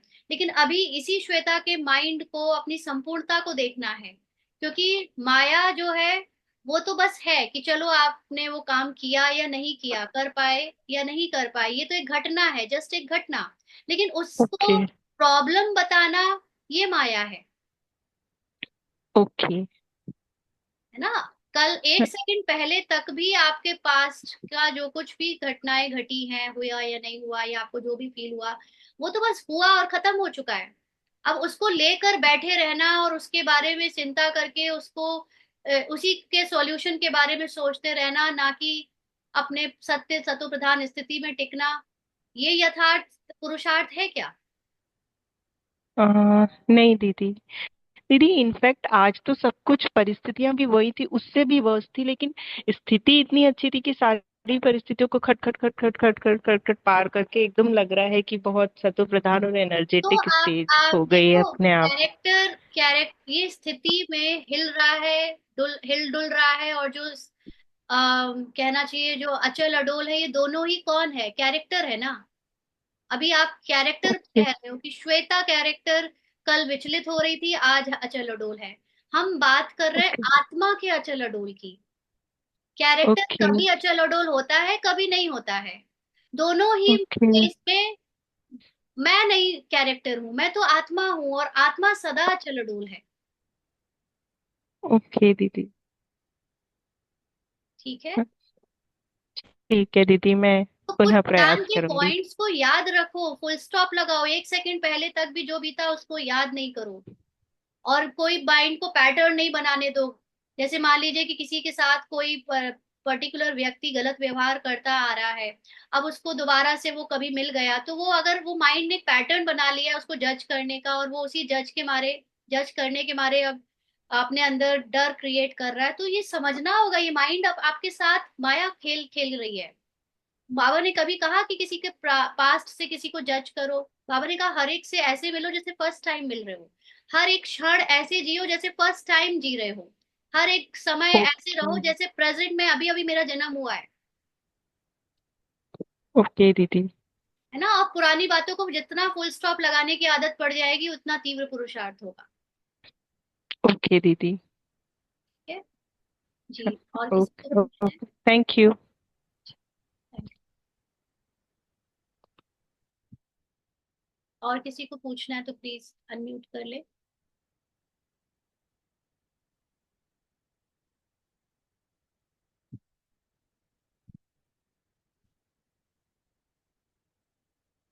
किसी को नहीं पूछना है तो फिर अभी अव्यक्त मुरली तो बहुत बड़ी है, उसको शुरू करेंगे तो वो काफी टाइम ले लेगी।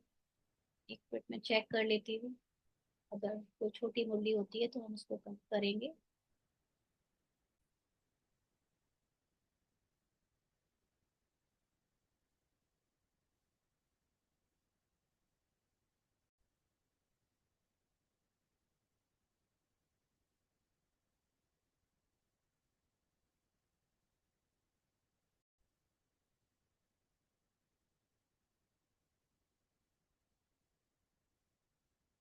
ओम शांति।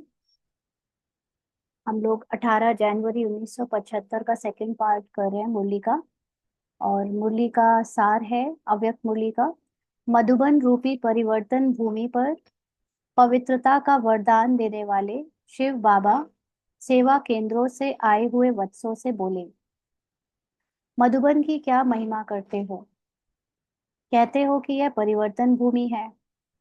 आप सभी परिवर्तन भूमि या वरदान भूमि में आए हो। स्वयं में व अन्य में वरदान का अनुभव करते हो। तो जो लोग नए जुड़े हैं उनको एक बात इस चीज को समझाने में थोड़ा सा टाइम देंगे कि मधुबन, हम में से जो लोग पुराने हैं वो जानते हैं कि हम लोग इस समय सूक्ष्म मधुबन को समझते हैं। एक मधुबन है जहाँ पर स्थूल शरीर ब्राह्मण रोल प्ले हुआ है, और एक मधुबन है जो हम सबका ओरिजिनल घर है, हमारी हाईएस्ट कॉन्शियसनेस की स्थिति। तो क्योंकि ये बाबा मिलन सूक्ष्म अभी हम सूक्ष्म में कर रहे हैं, बट पहले साकार में हुआ है। तो अब क्योंकि साकार में तो हम मधुबन में नहीं बैठे हैं, लेकिन हम अपने सूक्ष्म मधुबन में जरूर बैठे हैं।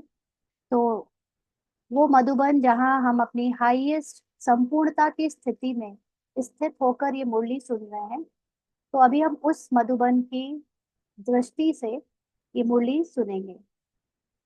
तो बाबा कह रहे हैं कि मधुबन एक वरदानी भूमि है, परिवर्तन भूमि है। तो मधुबन का मतलब जैसे लौकिक में स्थूल में जहाँ पर हम ये समझते हैं कि कोई भी उस मधुबन में जाता है तो कुछ ना कुछ उसके अंदर परिवर्तन होता है, उसको कुछ ना कुछ अलग महसूस होता है, नया उसकी आत्मा में कुछ ना कुछ जागृति होती है। बट हम सब ये भी जानते हैं कि हम में से कईयों के लौकिक और जानने वाले लोग भी गए हैं मधुबन। वो वहां पर कुछ देर तो अच्छा फील करते हैं, अच्छा लगता है उनको, दोबारा आएंगे ऐसा कहते भी हैं, तारीफ भी बहुत करते हैं। बट लौट कर वहां से जब आते हैं तो जस की तस, वैसे की वैसे ही। और ना सिर्फ लौकिक वाले, लेकिन कई ब्राह्मण्स का भी ऐसा है कि पिछले 40 साल से मधुबन जा रहे हैं, मधुबन में 2-2 4-4 महीने 6-6 महीने सेवाएं भी देते हैं, लेकिन परिवर्तन अपने अंदर कुछ खास दिख नहीं रहा है। तो क्या ये स्थूल मधुबन की बात है? असल में ये मधुबन है हमारी सूक्ष्म हाईएस्ट कॉन्शियसनेस की वो स्टेज, जहां पर जब हम अपने को अपनी बुद्धि के द्वारा एकाग्र करके पहुंचाते हैं, तो वहां उस स्टेज पर रुक कर हमारे अंदर परिवर्तन होते हैं। उस स्टेज में रुक कर जब हम संसार का कैरेक्टर का रोल प्ले करते हैं, तो वो दूसरों के लिए वरदानी बन जाता है। तो ये उस स्टेज की बात हो रही है। तो स्वयं में व अन्य में वरदान का अनुभव करते हो।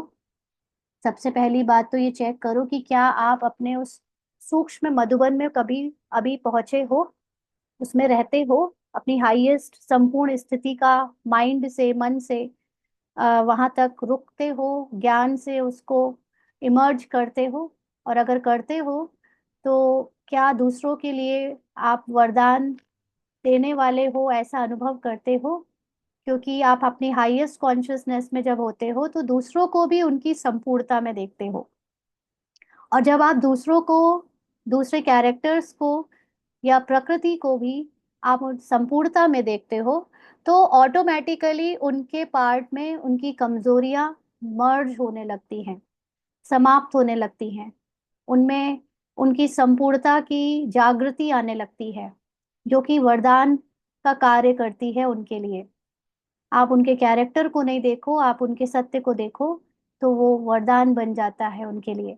तो ऐसा अपने में, क्योंकि अपने का मतलब कैरेक्टर में रहते हुए मैं अपने संपूर्णता को देखती हूँ जब जब, तो मेरी कैरेक्टर की कमजोरियां समाप्त होने लगती हैं। और मेरे कैरेक्टर में रहते हुए मैं अपनी संपूर्णता में टिक कर दूसरों की संपूर्णता को देखती हूँ, तो औरों की भी कमजोरियां समाप्त होने लगती हैं। यानी कि वो मधुबन की स्थिति मेरी, मेरे और दूसरों के लिए वरदान का कार्य करती है। मेरा मतलब दोनों के कैरेक्टर के लिए वरदान का कार्य करती है, मेरे और दूसरों के। तो यहाँ आना अर्थात वरदान पाना, परिवर्तन करना। तो स्थूल मधुबन की बात नहीं कहेंगे हम, लेकिन सूक्ष्म मधुबन में जो हमारी ओरिजिनल स्थिति है संपूर्णता की, वहां तक पहुंचना, उसका बार बार अपने अंदर उस स्टेज में याद दिलाना, रखना अपने को, ये मतलब इसका अपने कैरेक्टर का परिवर्तन करना, कैरेक्टर को वरदान देना। तो अब क्या परिवर्तन करना है? अभी अपने उस मधुबन की स्थिति में टिक कर कैरेक्टर में क्या परिवर्तन करना है? क्योंकि हम लोग दो जगह पर अभी जी रहे हैं। एक हम कैरेक्टर में जी रहे हैं, दूसरा हम अपनी सूक्ष्म मूल ओरिजिनल आत्मा की स्थिति में जी रहे हैं। ज्यादातर कैरेक्टर हावी हो जाता है या ज्यादातर आत्मा की स्थिति हावी रहती है? क्या है? अगर कैरेक्टर में ज्यादा रहते हैं तो फिर हमें अपनी मधुबन की स्थिति से, अपनी सूक्ष्म आत्मिक स्थिति से कैरेक्टर में अभी क्या बदलना है? तो बाबा कहते हैं जो विशेष कमजोरी व विशेष संस्कार समय प्रति समय विघ्न रूप बनता है, ऐसा संस्कार व ऐसी कमजोरी यहाँ परिवर्तन करके जाना है। तो जब हम अपने सूक्ष्म आत्मा की स्थिति में बार बार सतो प्रधान स्थिति में स्थित होते हैं, तो कैरेक्टर में जो ड्रामा अनुसार कमजोरियां, तमो और रजो के संस्कार रह गए हैं, वो हमारी संपूर्णता की स्मृति से मर्ज होने शुरू हो जाते हैं या चेंज होने शुरू हो जाते हैं, जिसको बोला चेक एंड चेंज, है ना। तो चेक एंड चेंज क्या करना है? ये माइंड को चेक करना है कि कैरेक्टर में जो हो रहा है, कहीं मैं उससे अपनी पहचान तो नहीं बना रही हूँ, और अगर बना रही हूँ तो उसको तुरंत अपनी संपूर्णता से चेंज करना है। जैसे अभी सिस्टर ने बोला ना कि रोल में उनके द्वारा जो जॉब में उनको जो काम करना पड़ता है उसमें उतना परफेक्शन से नहीं हो रहा है, उसके कारण एक दिन स्थिति अच्छी रहती है, एक दिन स्थिति अच्छी नहीं रहती है। तो इसको जब चेक करेंगे, तो माइंड चेक कर रहा है कि ये कैरेक्टर बात कर रहा है या आत्मा। एक स्थिति अच्छी होना और अच्छी ना रहना, ये आत्मा का सत्य है या ये कैरेक्टर का सत्य है? तो चेक किया, अटेंशन रखा कि ये कैरेक्टर के ऊपर की बात है, क्योंकि स्थिति एक दिन हलचल हो, एक दिन अचल हो, ये आत्मा का सत्य नहीं है। आत्मा का सत्य तो सदा अचल है। अगर स्थिति बदल रही है, माना ये कैरेक्टर की बात हो रही है, तो ये चेक किया। फिर इसको चेंज किससे करना है? चेंज करना है अपनी आत्मा की सतो प्रधान स्थिति से, कि आत्मा जो अपनी मूल रूप में सतो प्रधान स्थिति में होती है, उसमें कभी ऐसे नहीं होता कि एक दिन अचल एक दिन हलचल, वो सदा ही अचल अडोल है। तो जितने बार कैरेक्टर में कोई कमजोरी पकड़ी जाए, कोई डाउट पकड़ा जाए, उसको तुरंत चेंज करना है अपने सत्य से। तो मधुबन की स्थिति अपनी हाईएस्ट कॉन्शियसनेस की स्थिति में कैरेक्टर के जो भी विघ्न पड़ रहे हैं, कैरेक्टर के रोल में, उसके संस्कार में, संकल्पों में जो भी कमजोरी की बातें हैं जो समय प्रति समय आ जाती है, उसको परिवर्तन करके जाना है। तभी कहेंगे कि स्वयं में परिवर्तन लाया। विशेष उमंग उत्साह और लगन से यहाँ तक पहुँचते हो, तो यहाँ मधुबन में अपनी लगन को ऐसी अग्नि का रूप बनाओ कि जिस अग्नि में सर्व व्यर्थ संकल्प, सर्व कमजोरियां व सब रहे हुए पुराने संस्कार भस्म हो जाएं। तो स्थूल मधुबन में तो कोई 10 दिन के लिए जाता है, हफ्ते भर के लिए जाता है, या कोई सेवाधारी है तो 2 महीने, 4 महीने, 6 महीने रुक के आता है ना। या जो वहां रहते ही हैं मधुबन में, वो तो साल भर रहते हैं। लेकिन असल में बात स्थूल मधुबन की नहीं है, बात है बाप समान। जैसे ब्रह्मा बाबा की संपूर्ण की स्थिति में, वो बाप समान स्थिति में अपनी बुद्धि को हमेशा एकाग्र करने की कोशिश करते थे। वो जो एकाग्रता से मधुबन की अचल अडोल की स्थिति में हम पहुंचते हैं, तो उस स्थिति में पहुंचकर हम बड़े उमंग उत्साह से उसमें बिंदु रूप में टिकते हैं, पहुंचते हैं। लेकिन अभी उस बिंदु रूप में, उस एकाग्रता से जो हम अपनी सोल कॉन्शियसनेस में पहुंचते हैं, अभी उसमें अग्नि की तरह मतलब ऐसी ज्वाला बनाओ, ज्ञान की ज्वाला उसमें जलाओ, कि जो कैरेक्टर के संस्कार हैं, जिनको व्यर्थ संस्कार कहें, या व्यर्थ की बातें, कमजोरियां, या व्यर्थ संकल्प जो कैरेक्टर में के माइंड में आते हैं, वो सारे जो रहे हुए हैं, वो पुराने संस्कार भस्म हो जाएं, ना। जैसे अभी स्टार्टिंग में आपसे शेयर किया कि हमारे कैरेक्टर में अभी एक टर्न आया है, एक यू टर्न आया है, कि अभी तक बाबा ने तपस्या करवाई इतने साल, तो अलग रखा, अकेले में तपस्या कराई, बहुत सेंटर में स्थूल सेवाएं सब कुछ करवाई, ज्ञान की सेवा, योग की, मनसा की, सब। अभी अचानक से गृहस्थी के पार्ट में फिर से वापस भेज दिया है। माना अभी गृहस्थी की सेवा में रहते हुए नॉन सेंटर वाली सेवा, अभी सेंटर जाकर सेवा नहीं, लेकिन गृहस्थी में रहते हुए अपनी बुद्धि के द्वारा अपने संकल्पों को मूल स्थिति में स्थित करने की सेवा का बाबा ने हम पार्ट बजवाना शुरू कर दिया है। यानी अभी तक तो गृहस्थी वाला कैरेक्टर रोल कॉन्शियस होकर बजाते आए, और बीच में ये गृहस्थी के पार्ट को थोड़ा पॉज मिला, लेकिन फिर गृहस्थी के पार्ट में फिर से बाबा ने रखा, और अब बाबा ने ये सिखाया, या कह लो ड्रामा अनुसार, कि जब तुमने अपनी मूल स्थिति को अनुभव कर लिया है, तो अब अपने उस मधुबन की मूल स्थिति से, जो कैरेक्टर में जो कमजोरी के संस्कार या संकल्प कभी कभी आ जाते हैं, जैसे बताया कि आज सुबह थोड़ा लगा देखकर कि वो पुराने जैसी अंदर फीलिंग डोमिनेशन की या गुस्से की आती थी, वो इमर्ज हो रही थी, लेकिन ये है व्यर्थ की बात। माना ये कैरेक्टर की बात है, this is not the truth of a soul. तो ये मेरा मुझ आत्मा का सत्य नहीं है। तो अब मुझे अपने मधुबन की स्थिति में, कि मैं हर समय अपने मधुबन में हूँ, उस स्थिति में रहकर मुझे व्यर्थ के संकल्प, यानी कैरेक्टर में आ रहे कमजोरी के, डर के, डाउट के संकल्पों को, पुराने संस्कारों को भस्म करना है। तो इसके लिए आप मधुबन, कोई स्थूल मधुबन में जाकर तो नहीं करोगे, वहां 10 दिन में तो आपके संस्कार भस्म हो नहीं जाएंगे। अब आए आपके नए नए, अभी तक जितने दोस्त, जितनी सहेलियां, जितने रिश्तेदार, जितने कैरेक्टर समाज में, पड़ोसी और नए नए लोग, अब ये सब मिलते जाएंगे और मिलेंगे, तो आप उनसे डिटैच होकर बैठकर एकाग्र होकर मधुबन में पहले रहते थे, वैसी वाली तो अभी तपस्या होगी नहीं, क्योंकि अब तो प्रैक्टिकल तपस्या के भूमि पर उतर आए हैं। अभी तक जैसे स्टूडेंट होते हैं ना, कि उनको पहले हॉस्टल में या स्कूल में अच्छे कंपटीशन की जब तैयारी कराते हैं तो एकदम उसमें रखते हैं, अकेले पढ़ाते हैं, लेकिन जब उनकी नौकरी लग जाती है तो उसी ज्ञान का उनको प्रैक्टिकल संसार में यूज करना पड़ता है ना। तो जब आपने पास कर ली है एक स्टेज, तो उसके बाद अब आपको वही सारी चीजों को फेस करना है अपने मधुबन की स्थिति में, या अपनी संपूर्णता की स्थिति में टिक कर, जिससे जिसमें बीच बीच में आपके पुराने कैरेक्टर की बातें आएंगी, संस्कार, कमजोरी आएंगी, लेकिन उसको अपने हाईएस्ट कॉन्शियसनेस के ज्ञान से, योग के बल से भस्म करना है।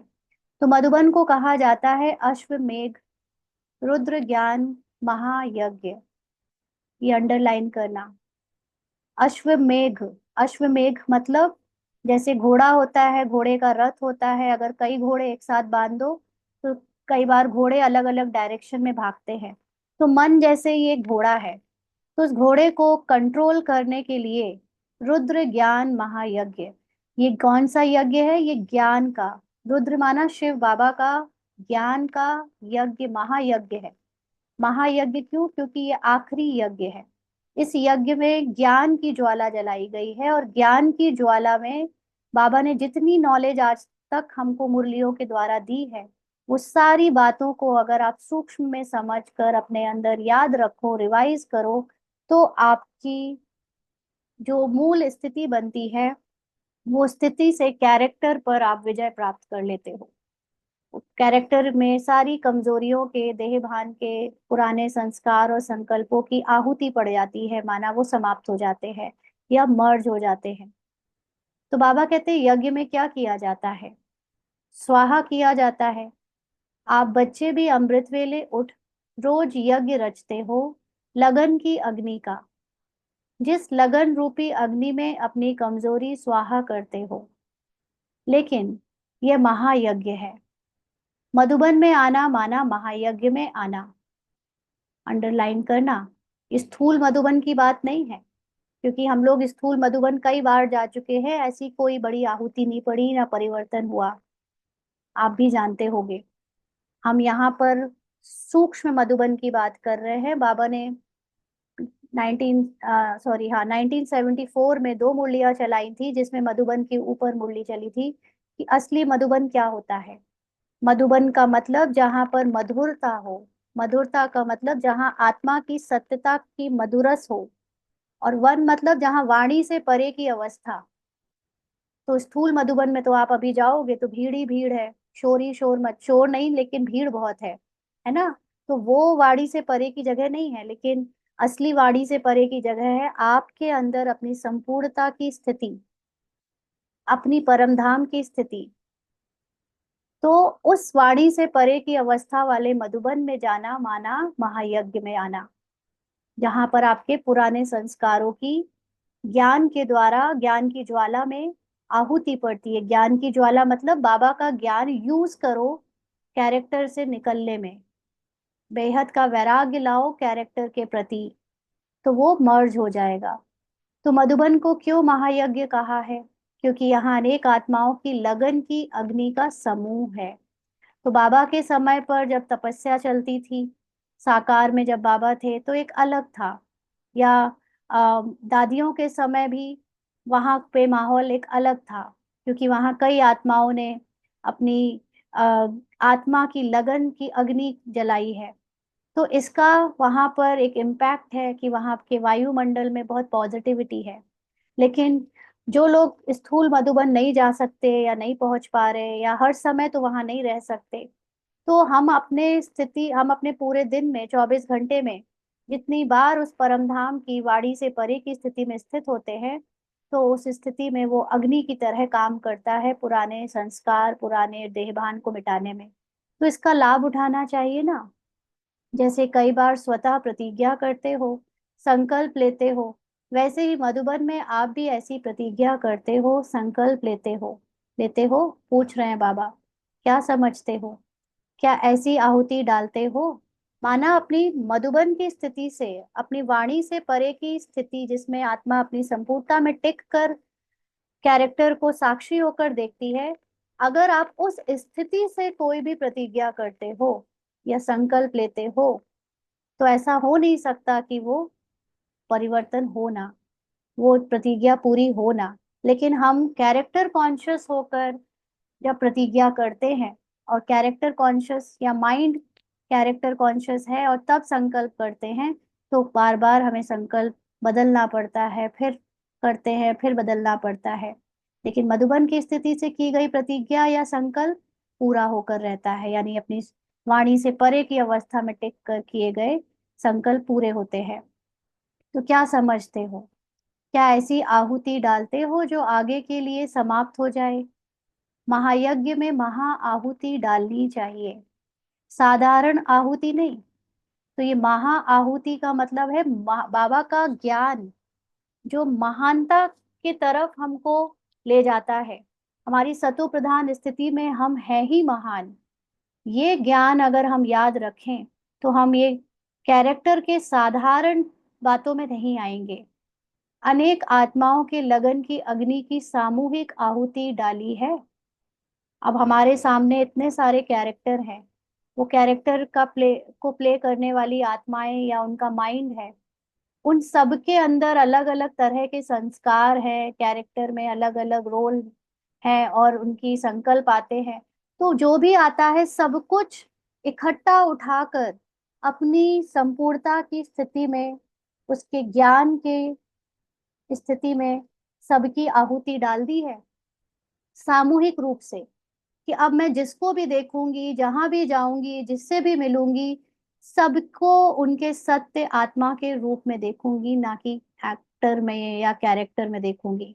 ऐसे सामूहिक आहुति डाली है। बाबा पूछ रहे हैं, यहाँ से जाते हो डाल कर जाते हो, या अब वापस ली है, या सोचते हो कि किस प्रकार का तिल व जौ डाले। माना एक तो आहुति डालना ही नहीं पता बीके इसको ब्राह्मण को कि आहुति डालना होता क्या है, यही नहीं पता कि ये यज्ञ किस बात का है। कहते हैं कुछ लोगों को जो कोर्स कराते हैं, वो उनको पता होता है कि रुद्र गीता ज्ञान यज्ञ है, लेकिन इसका मतलब क्या होता है ये तो मैक्सिमम मेजोरिटी को नहीं पता, है ना। और ये रुद्र गीता ज्ञान यज्ञ का मतलब एक्चुअली में क्या है ये भी नहीं पता। कि ज्ञान से परिवर्तन होना ही यज्ञ है। तो जो लोग ये ज्ञान नहीं जानते, इसका मीनिंग नहीं जानते, तो वो सोचते हैं कि क्या करे ऐसा कि परिवर्तन हो जाए, कौन सा पुरुषार्थ करे कि परिवर्तन हो जाए, माना कौन सा तिल व जौ डाले, यानी ज्ञान के कौन से पॉइंट यूज करें कि परिवर्तन हो जाए। तो बाबा पूछ रहे हैं, यह चेक करते हो, जांच करते हो कि कितनी बार महायज्ञ में आते हो, कि जितनी बार महायज्ञ में आते हो तो महायज्ञ में आहुति डालते हो, संपूर्ण समर्पण हुए हो या वापस ले जाते हो। तो संपूर्ण समर्पण कौन होता है? संपूर्ण समर्पण किसको करना है? संपूर्ण समर्पण करना है कैरेक्टर का, कि ये कैरेक्टर तूने बनाया है, ड्रामा में जो नूंद है उस वो बज रहा है, मुझे इस कैरेक्टर की ना तो कोई एक्शन, ना कोई थॉट, और ना ही कोई ना कोई बोल, तीनों बातों में उसके फीलिंग से, उसके इमोशन से कोई लेना देना नहीं। मैं तो अपनी संपूर्णता में टिका हूँ।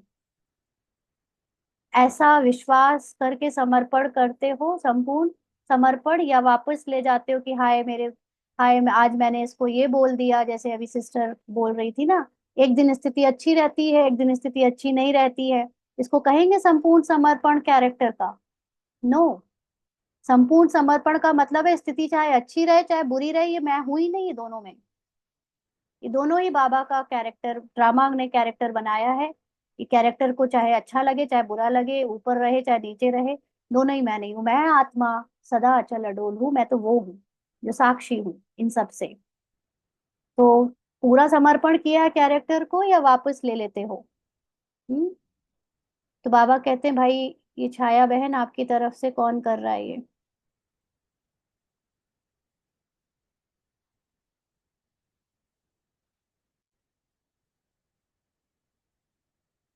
आहुति संपूर्ण समर्पण हो जाती है या रह जाती है, पूछ रहे हैं बाबा। क्या ऐसा तो नहीं सोचते कि यह पुरानी दुनिया में काम आएगी? थोड़ा सा संस्कार भय का रख लो, थोड़ा सा क्रोध का रख लो कैरेक्टर का, इसको अपना कह दो, ताकि कभी ना कभी तो कैरेक्टर में काम आएगा ही। ऐसा तो नहीं सोचते? ऐसा होता है, कमजोर आदमी हाथ खींच लेते हैं।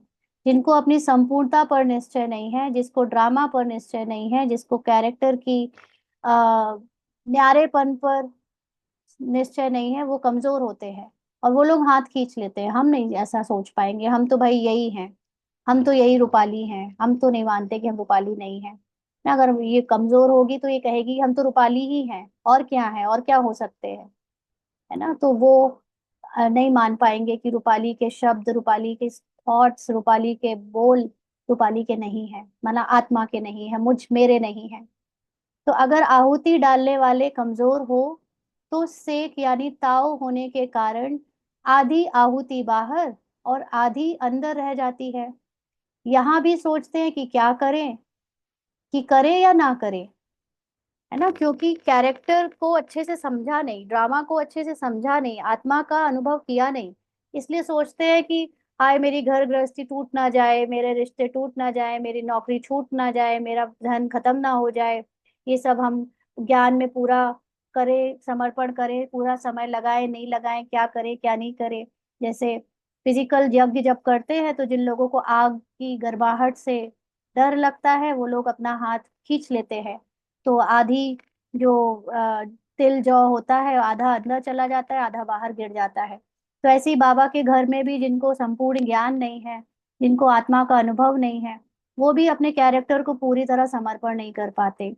सोचते हैं होगा या नहीं होगा, पता नहीं पुरुषार्थ कर सकेंगे या नहीं कर सकेंगे, तो बुद्धि रूपी हाथ आगे पीछे करते रहते हो, इसीलिए संपूर्ण स्वाहा नहीं होते हो। हमको कैरेक्टर की कोई भी चीज में अपनापन, मैंपन, मेरापन नहीं लाना है कि मैं ऐसा हूं, मैं ऐसी हूं, मैं ये करती हूँ, मैं वो करती हूँ। अगर ये कर रहे हैं, माना हमने अभी अपने कैरेक्टर को पूरा स्वाहा नहीं किया है।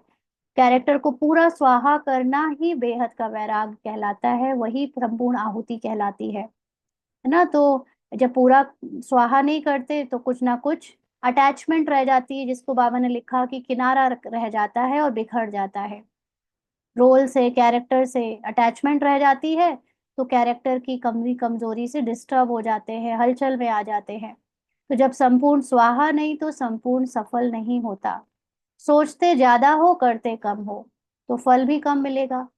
फल का मतलब सोल कॉन्शियस स्टेज कम बनेगी, उसका पर अपना कैरेक्टर का जो अपनी मूल स्थिति तक पहुंचने का अभ्यास है, प्रैक्टिस है, वो कम हो पाएगी।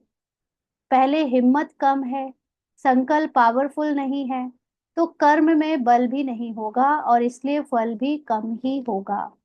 तो कर्म करते हुए जैसे, हाँ सिस्टर आज आपका ही एक्सपीरियंस बार बार ले रही हूँ, इसको माइंड नहीं करना, बट ये एक अपने आप को कैरेक्टर से अलग समझना तो आपको बुरा नहीं लगेगा। बात है सिर्फ इतनी कि चलो कि दूसरों के लिए वो यूज हो रहा है, वो एक एक्सपीरियंस या एग्जाम्पल, कि जैसे आपने कहा कि काम कभी अच्छा होते हैं कभी नहीं होते हैं, है ना। तो जब संकल्प पावरफुल नहीं है, माना जब आप अपनी मूल स्थिति आत्मा में स्थित नहीं हो, तो जो भी क्या कर्म करोगे उसमें कैरेक्टर की लिमिटेशन से करोगे, और इसीलिए वो लिमिटेशन होने के कारण फल कभी अच्छा होता है कभी अच्छा नहीं होता। अगर आत्मिक स्थिति से करते होते, अगर कैरेक्टर को पूरी तरह छोड़ देने की हिम्मत होती और आत्मा में स्थित होने की हिम्मत होती, तो ऐसा हो ही नहीं सकता कि वो कर्म का फल परफेक्ट ना मिलता। लेकिन क्योंकि कैरेक्टर छोड़ने की हिम्मत नहीं होती सबकी, है ना, जैसे आपको कोई कहे कि ये काम अभी छोड़ दो, जैसा होना होगा हो जाएगा, आप तो बाबा की याद में टिक जाओ। तो बहुत सारे लोग हैं जो अपने काम छोड़ नहीं पाते, बाबा पर छोड़कर आत्मा में एकाग्र नहीं हो पाते, सोचते ही रहेंगे, दिमाग लगाते ही रहेंगे कि इसको कैसे करे कैसे नहीं करे, बाबा आप बता दो कैसे करे, लेकिन सोचेंगे खुद। जब तक आप सोचने की स्थिति में हो, जब तक आप कर्तापन के भाव में हो, तब तक उस कर्म का फल पूरी तरह नहीं मिलता, क्योंकि वो कैरेक्टर कॉन्शियस लिमिटेड माइंड का है, और लिमिटेड माइंड में किए गए कर्म कभी भी पूरी तरह फल नहीं देते। तो बाबा कहते आधा यहाँ आधा वहां बिखेर देते हो, तो सफलता नहीं हुई ना। अभी आप सबको रिजल्ट क्या हुई, आप सबको रिजल्ट क्या हुई, सफलता हुई, पूछ रहे हैं बाबा। यज्ञ में संपूर्ण आहुति रही या बिखर गई, आप सबकी अब की रिजल्ट बिखरना, माना रह गया है। माना अभी तक बाबा के बच्चों ने संपूर्ण समर्पण नहीं किया है, संपूर्ण निश्चय बुद्धि होकर संपूर्ण आत्मा में स्थित नहीं हुए हैं, और इसीलिए कैरेक्टर अभी बिखरा बिखरा है। कैरेक्टर में वो बात नहीं है, कैरेक्टर में वो सत्यता सतो प्रधान स्थिति नहीं है, वो फरिश्तापन की हल्कापन नहीं है, माना अभी पूरी तरह से वो डिविनिटी नहीं आई है। तो बाबा कहते हैं अभी तो जो सोचना है वह प्रैक्टिकल में भर करके जाना है, कि आज से यह कमजोरी फिर नहीं आएगी। एक सेकेंड।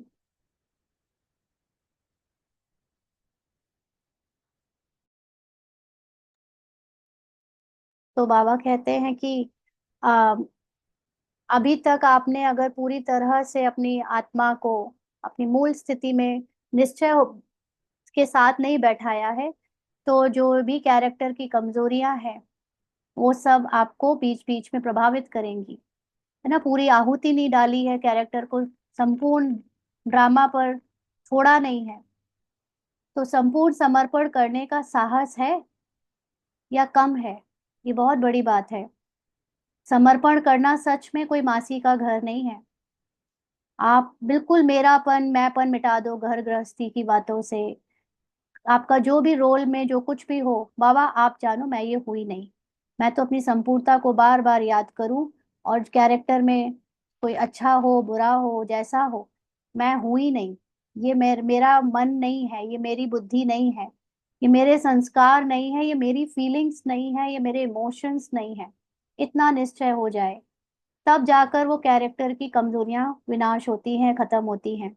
और अगर विनाश ना हुआ तो अब तो वो वाला क्वेश्चन आ गया जिससे शुरुआत हुई थी क्लास की, कि विनाश ना हुआ तो ये भी ब्राह्मण्स को बहुत बड़ा एक डर रहता है।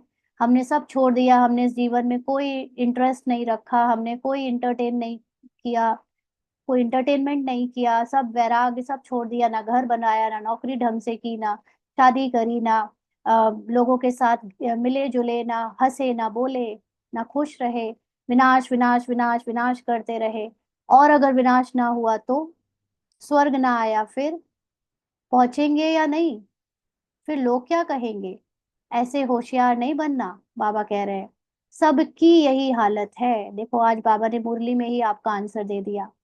बहुत सारे मेजॉरिटी ब्राह्मण्स की यही हालत है। ऐसा डाउट, विनाश नहीं हुआ तो क्या कहेंगे हमारे रिलेटिव, हमारे जानने वाले। सहज हाथ आगे बढ़ाते हैं, माना समर्पण करने की। एक तो ज्ञान ही नहीं समझा है ढंग से कि समर्पण करना क्या है। सोचते हैं धन दे दिया, कुछ थोड़ी बहुत स्थूल सेवा कर दी, समय दे दिया, ये समर्पण है। सेंटर में जाकर रहने लगे, समर्पण है। नो, सच्चा समर्पण है आपको जो भी कैरेक्टर में मिला है, अच्छे का, बुरे का, घर गृहस्थी का, चाहे अकेले रहने का, सब पूरा बाबा ड्रामा ने बनाया है। इसमें मेरा कुछ भी नहीं है। मैं केवल ये मूवी में होता हुआ सीन देख रही हूँ कि एक्शंस और एक मूवी चल रही है बस। वो अपने आप चल रही है, उसमें मैं कुछ नहीं कर, जो हो रहा है वो अपने आप हो रहा है, जो बोला जा रहा है अपने आप बोला जा रहा है। तो इतनी समर्पण बुद्धि से हार्डली कोई पुरुषार्थ करता है। आगे बढ़ाते हैं समर्पण करने का, लेकिन सेक आता है तो हाथ पीछे कर लेते हैं, खींच लेते हो। हिम्मत आती है, थोड़ा सा विघ्न आता है तो कदम पीछे चल पड़ते हैं। थोड़ा सा विघ्न मतलब कि थोड़ा सा भी डाउट आया अपने कैरेक्टर पर या परिस्थिति पर कि ये तो ठीक नहीं चल रहा, तो बस कैरेक्टर को फिर से अपने हाथों में ले लेते हो। हाय मैंने ऐसे किया, मैंने ऐसे बोला, मुझे डर लगा, मुझे भय हुआ, है ना, तो वो समर्पण होते होते रह जाता है। ऐसे की गति क्या होगी, बाबा पूछ रहे हैं। गति सदगति को भी तो जानते हो ना। गति क्या होती है, सदगति क्या होती है। जब आप रोल कॉन्शियस होकर जाते हो तो गति होती है। जब सोल कॉन्शियस होकर जाते हो, या कह लो कि सोल कॉन्शियस होते जाते हो, तो आपके कैरेक्टर की सदगति हो जाती है। जब आप रोल कॉन्शियस रहते हो, कैरेक्टर कॉन्शियस रहते हो, बीके ब्राह्मण कॉन्शियस रहते हो, तो आपकी जो गति होती है वो सिर्फ गति होती है, उसमें सदगति जैसा कुछ नहीं होता। तो नॉलेजफुल होते हुए अगर कोई ना करे तो क्या कहेंगे। इनको वापस लिया तो क्या गति होगी। जानबूझ करके भी अगर ना करे तो क्या कहेंगे। कैरेक्टर बाबा ने कहा मुझे दे दो, तन मन धन स्वास्थ्य संकल्प संस्कार संबंधी सब मुझे दे दो, ये मेरा है, मैंने तुम्हें एक्टिंग के लिए दिया था। और कोई जानबूझ कर ना दे, बार बार मेरा मेरा मेरा करते रहे, तो उसकी क्या गति होगी। हाँ, बाबा कहते लाइट रूप और माइट रूप होते हुए भी क्यों नहीं कर पाते हो। ज्ञान को कहते हैं लाइट होना। तो आपके पास ज्ञान भी है, यानी आप लाइट रूप भी हो, और आपके पास ज्ञान और आपके स्वमान की पावर भी है, माइट भी है, तो भी आप कैरेक्टर को समर्पण नहीं कर पाते हो। उसका कारण क्या है। नॉलेज तुम्हारी बुद्धि तक है, समझ तक है, ठीक है, जानते हो, लेकिन नॉलेज को प्रैक्टिकल में लाना और समाना नहीं आता है। माना जब कैरेक्टर की बातें माया दिखाती है, तो उस समय आप उस नॉलेज को यूज करके प्रैक्टिकल में अप्लाई नहीं कर पाते हो। और फिर जो समाना होता है, माना कैरेक्टर में तुरंत फुल स्टॉप लगाना होता है ना, जैसे सिस्टर ने बोला कि वो कल हुआ, ऐसे हुआ, वैसे हुआ, तो ये क्या है। ये कैरेक्टर को सवार नहीं पाए, फुल स्टॉप लगाना था। भाई ये कौन है, ओम शांति नाम से ये टिटर पिटर कर रहे हो, प्लीज इसको बंद करो। ये जो भी है आपके साइड से, अगर कोई बच्चा है या कोई है तो प्लीज इसको बंद करें।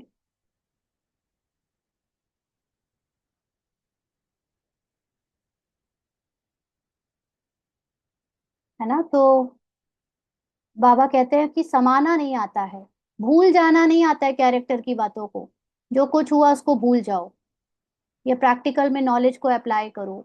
भोजन है, माना ज्ञान है, ज्ञान खाते भी हो, लेते भी हो, परंतु खाना अलग बात है, खाकर हजम करना अलग बात है।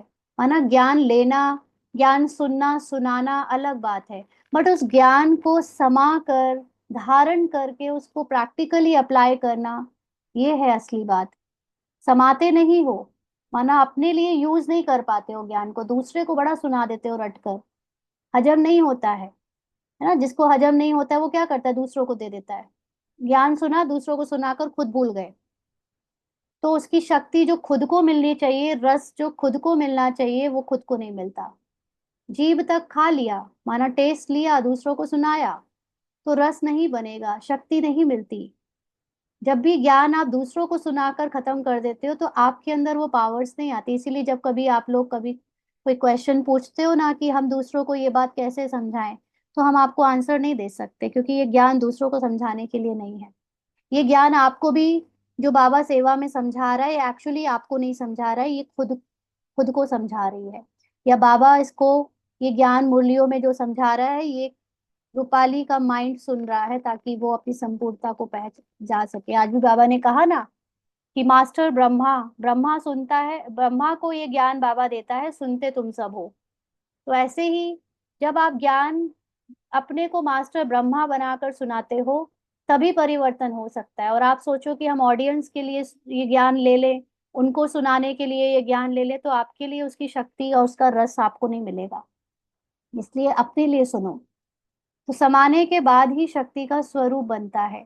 समाया नहीं तो जीभ रस है, समाया तो शक्ति है।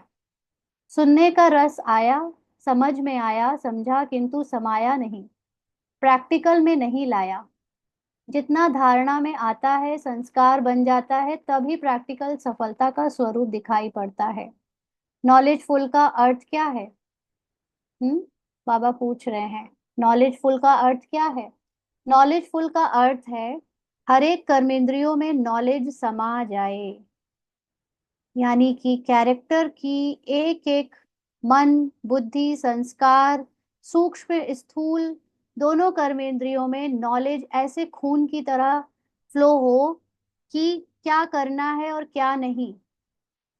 जब आंखें से देखा जा रहा हो तो ज्ञान युक्त देखा जाए, ये देखना है, ये नहीं देखना है। कानों से जब सुना जा रहा हो तो ज्ञान युक्त सुना जाए, ये सुनना है, ये नहीं सुनना है। मुख से जब जीभ से टेस्ट कर रहे हो तो टेस्ट में टेस्ट लेना है, नहीं लेना है। एक्चुअली देखा जाए तो स्थूल कर्मेंद्रियों का कोई मतलब नहीं है। स्थूल कर्मेंद्रियां तो जड़ है। स्थूल कर्मेंद्रियों से जो रस लेता है वो है मन और बुद्धि। तो सारा खेल तो सूक्ष्म कर्मेंद्रियों का है, ज्ञान कर्मेंद्रियों का है। तो ये कर्मेंद्रियों में अगर नॉलेज समा जाए, माइंड को ये नॉलेज अपने अंदर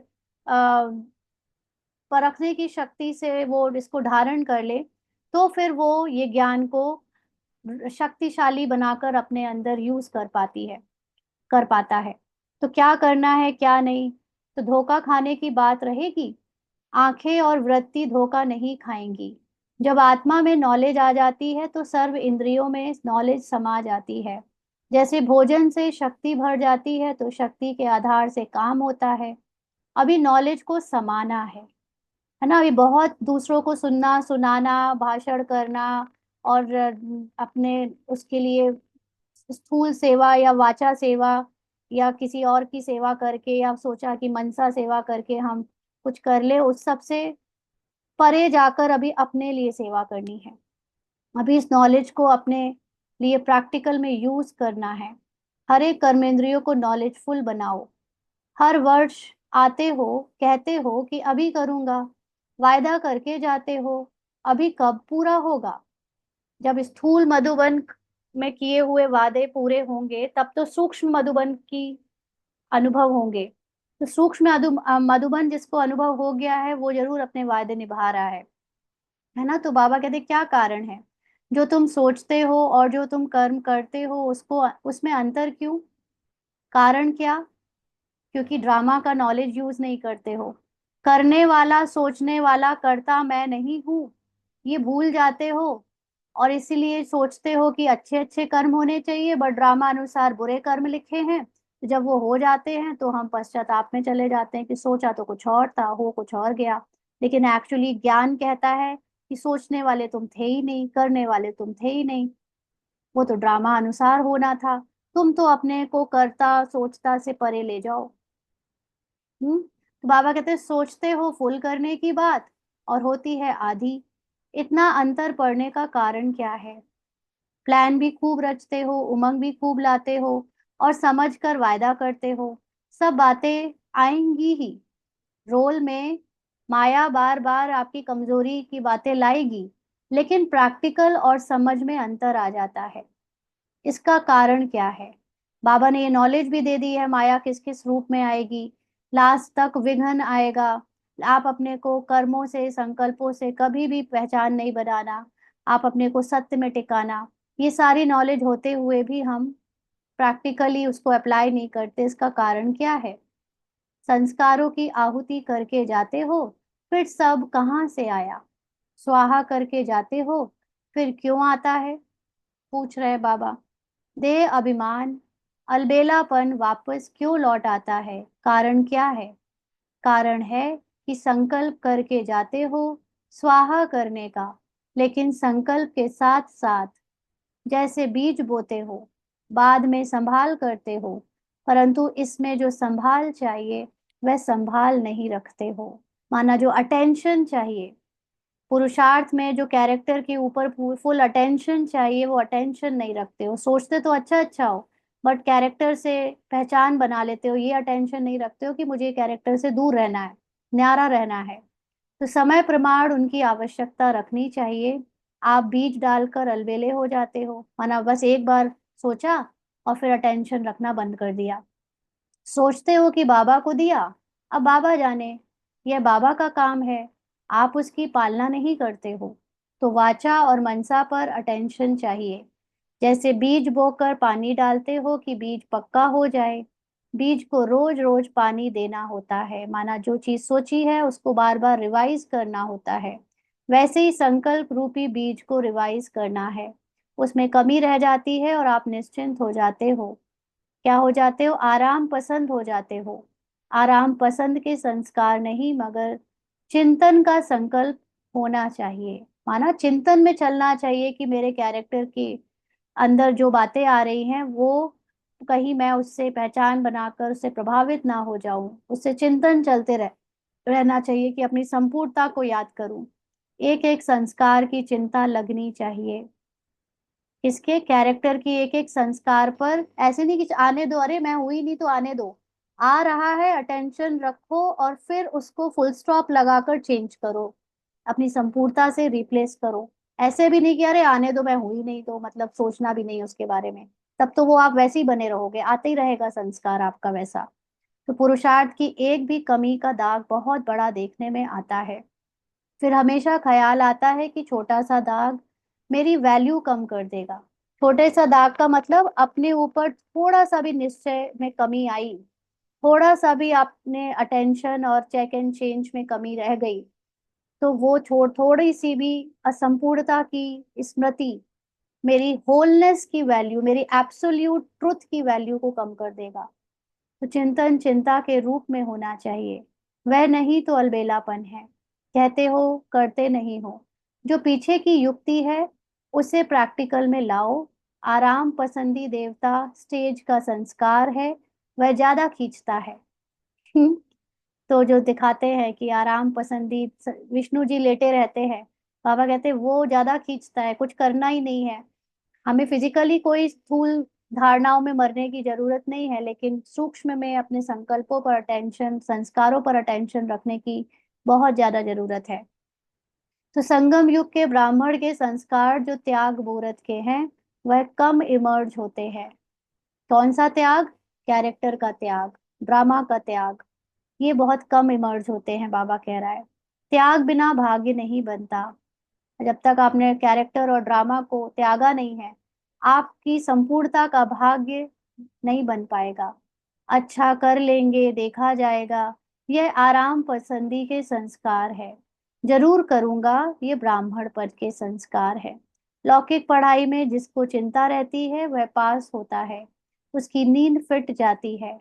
जो आराम पसंद है वे पास क्या होंगे? है ना, जो इतना अटेंशन रखता है बाबा के पुरुषार्थी बच्चों में, उसकी खुद की भी नींद फिट जाती है, उसका नींद में भी अटेंशन होता है, इसलिए नींद भी ढंग से उसको नहीं आ पाती, सपने भी नहीं आ पाते, क्योंकि उसको सपने आते समय भी अटेंशन हो जाता है कि ये क्या आ रहा है, तो उसको उसमें भी नींद खुल सकती है। तो बाबा कहते हैं अभी सोचते हो कि प्रैक्टिकल करना है, चिंता लगनी चाहिए।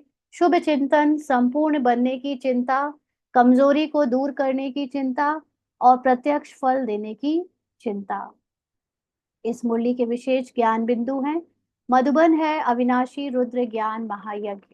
तो हम यहाँ पर सूक्ष्म मधुबन की बात कर रहे हैं। जो ज्ञान बाबा ने हमारे अंदर डाला है वो है रुद्र यानी शिव बाबा का ज्ञान, और ये महायज्ञ इसलिए है क्योंकि ये आखिरी यज्ञ है और सबसे महान बनाने वाला यज्ञ है और अविनाशी है। इस ज्ञान का कभी विनाश नहीं होता। हम अभी जो ज्ञान ले रहे हैं ऐसा नहीं कोई बाहर से ले रहे हैं। बाबा जो भी ज्ञान दे रहा है ये हमारे अंदर का ही ज्ञान हमें दे रहा है, सिर्फ याद दिला रहा है। इसलिए ये ज्ञान कभी खत्म नहीं हुआ हमारे अंदर, सिर्फ हम उसको ड्रामा अनुसार कैरेक्टर में रिवाइज कर रहे हैं। इस महायज्ञ में अपनी लगन को ऐसी अग्नि बनाओ जिस अग्नि में सब व्यर्थ संकल्प, सर्व कमजोरियां व सब रहे हुए पुराने संस्कार बिल्कुल भस्म हो जाए। यानी ज्ञान को इतना अच्छे से मनन चिंतन करके खून में बहाओ, यानी कॉन्शियसनेस में रखो कि कैरेक्टर की सारी बातें समाप्त हो जाएं, सारी बातों का अफेक्ट मुझ पर समाप्त हो जाए।